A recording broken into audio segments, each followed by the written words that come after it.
ہم جو اندر سے ہیں نا، اگر وہی ہم باہر سے ہم اس کو چھپا نہیں سکتے۔ اس شہر کی کنسٹرکشن کی تعریف ہے، یعنی جو ان کی ممیز ملی ہیں کئی ہزار سال کے بعد ان کے باکسز کو کھولا گیا ہے، پتہ نہیں کون سی ٹیکنالوجی استعمال کی۔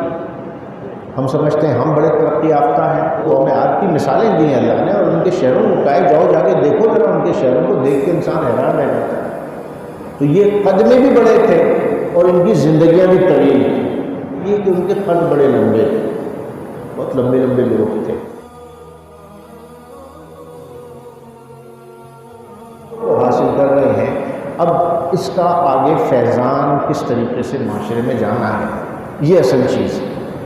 اور اگر جا کر وہی ہماری حالت رہی تو پھر وہی والی بات ہو جائے گی، ماسٹرز کر لیا آپ نے، سب کچھ کر لیا، آتا کچھ نہیں، صرف ڈگری ہے۔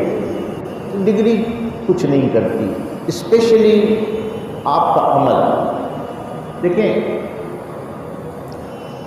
جو انسان دعویٰ کرتا ہے نا زبان سے، لوگ اس کو سن لیتے ہیں، لیکن جو اپنے عمل سے وہ ظاہر کرتا ہے نا، لوگ اس کو مان لیتے ہیں، کہتے ہیں یہ۔ اور اصل میں انسان وہی ہے جو وہ کرتا ہے۔ ایسا نہیں ہو سکتا کہ کسی کو بدکاری اور فحاشی پسند ہو اور وہ نیک بن کے دنیا میں رہے، ایسا نہیں ہو سکتا۔ اس کا نفاق ظاہر ہو کے رہتا ہے، یعنی ظاہری حالت جس کی جو ہے وہ اس کی باطنی سوچ کی عکاس ہے۔ ہم جو اندر سے ہیں نا، اگر وہی ہم باہر سے ہم اس کو چھپا نہیں سکتے، باطن کو چھپا نہیں سکتے۔ تو اس وجہ سے یہ ہماری بحیثیت انسان اور مسلمان ہماری ذمہ داری ہے کہ اس قرآن سے جو کچھ ہم سیکھیں، اس سے پازیٹیو جتنی چیزیں ہمارے اندر ہیں وہ اگلی نسل میں ہم منتقل کر دیں۔ یہ ہماری زندگی کے عظیم مقصد میں سے ایک مقصد ہوگا جس کی تکمیل ممکن ہو جائے گی۔ وآخر دعوانا ان الحمد للہ رب العالمین۔ سوالات کے حوالے سے اگر آپ کچھ پوچھنا چاہیں تو وہ پوچھ سکتے ہیں۔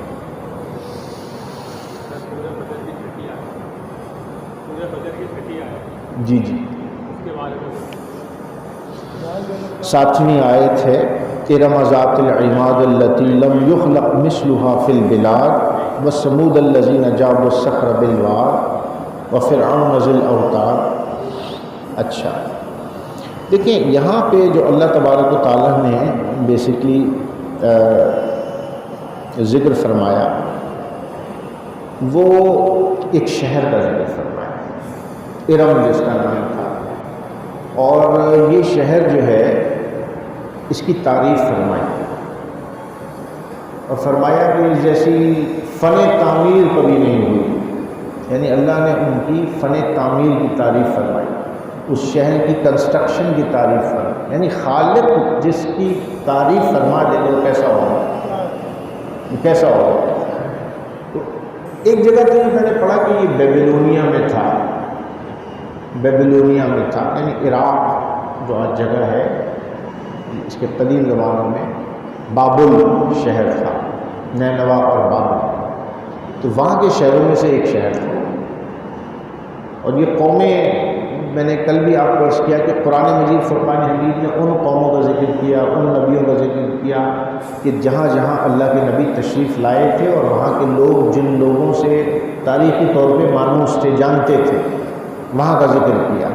تو یہ شہر بھی یوں سمجھیں کہ تاریخی شہروں میں سے ہے، اللہ کے نبی یہاں پر بھی آتے رہے، ان کو ڈراتے رہے، لیکن اس شہر کی کنسٹرکشن کی اللہ نے تعریف فرمائی۔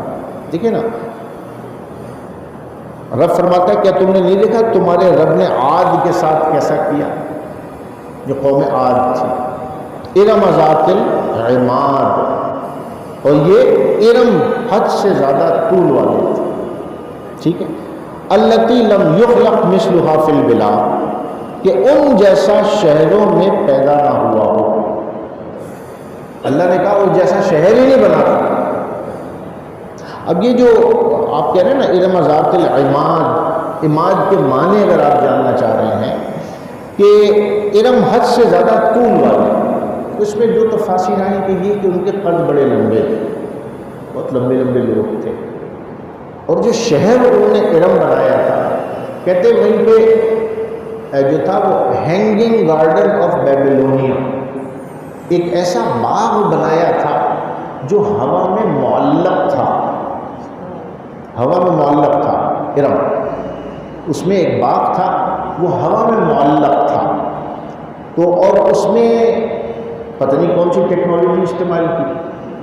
ہم سمجھتے ہیں ہم بڑے ترقی یافتہ ہیں، لیکن اللہ نے پہلے کی قوموں کا ذکر کیا اور فرمایا کہ تم سے پہلے جو قومیں تھیں وہ علم میں اور طاقت میں تم سے زیادہ تھی. ہم تو بہت نازک ایک دھاگے کے اوپر چل رہے ہیں، اور وہ ہے کیا؟ الیکٹریسٹی. یعنی دنیا میں بجلی اگر بند ہو جائے سب ختم ہو جائے، سب کچھ. ہم تو پھر بھی لالٹینوں والے آج تک ہیں، لیکن تو فرسٹ ورلڈ دیکھ لیں اور دنیا میں دیکھ لیں تو یہ چیزیں مفقود ہو چکی. یعنی چولہے بھی الیکٹرانک ہیں، ہمارا انٹرنیٹ بھی الیکٹرانک ہے، ہماری وائرلیس کمیونیکیشن بھی الیکٹرانک کے اوپر بیس کرتی ہے. آپ پوری دنیا کی ترقی دیکھ لیں وہ الیکٹرانکس کے اوپر بیس کرتی ہے. ایسے ہی ہے، ان کے پاس تو الیکٹرانک نہیں تھا، ان کے پاس تو کرینیں بھی نہیں تھیں. انہوں نے پہاڑوں کو کس طرح کاٹ کے گھر بنا لیے. قوم سمود اور قوم عاد کی مثالیں دی ہیں اللہ نے، اور ان کے شہروں کو کہا جاؤ جا کے دیکھو ذرا. ان کے شہروں کو دیکھ کے انسان حیران رہ جاتا ہے. اتنے فلک دوز پہاڑ ان کو انہوں نے تراش کے اپنے گھر بنا لیا.